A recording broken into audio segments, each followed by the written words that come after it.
stuff for quite a while. My main interest being music. I started that when I was 16. So I've been doing that for a while. So when I applied for NC State, I was looking for what dorm I was going to try to get into.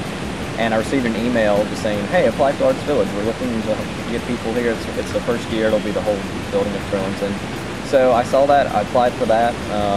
It was only a couple weeks later that they said, oh, you can be in this. And it sounded great. So I started looking around on Facebook, and I was going to see if there was anyone else who started like an Arts Village group where I could get to know some of the people there. And I realized there wasn't one.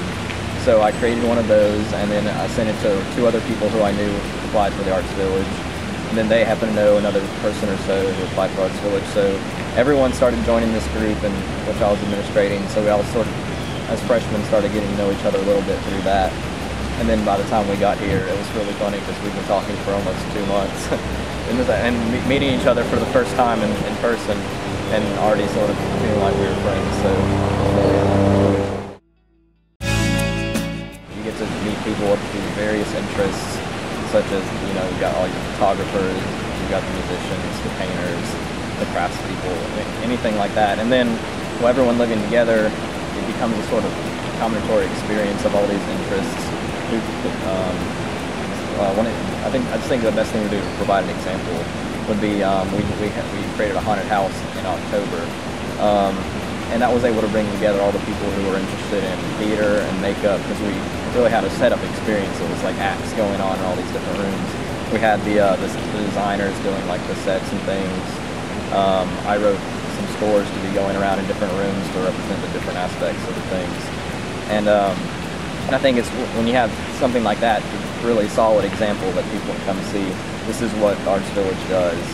This is how we interact, and this is how we can create new things with our talents. You know, it gets a little loud sometimes because all the creative juices are getting around, but if you don't mind a little bit of action and you're ready to get in creative juices, you should apply here, because we've got all these people living together. If you've got an artistic interest, you're going to find a way to incorporate it with everyone else. You're going to have all these resources at your access. The people who have been doing it for a while, maybe you've been doing it for a while, and you can help them out. You've got all the other people, the interdisciplinary aspects of the arts, which is the hugest thing of it for me, is the way you can incorporate it into everything else. And then you've got all these people, like I said, it's a small community, so you really know everyone a little bit better. And if you really want to come here, then you're going to have a fantastic time, because you're able to incorporate yourself and be such a part of the community. You're not just that one guy maybe living on the 5th floor or the 8th floor. You know the 5 people who live next to you.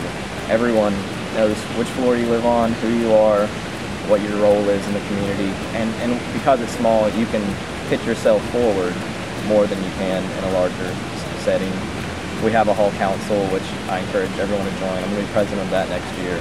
So I encourage everyone to join that. We have lots of different positions we have open that you can really get a specific interest in, and create programs and incorporate your ideas into the existing programs, and just become a part of a larger thing that is going to be able to influence lots of other people.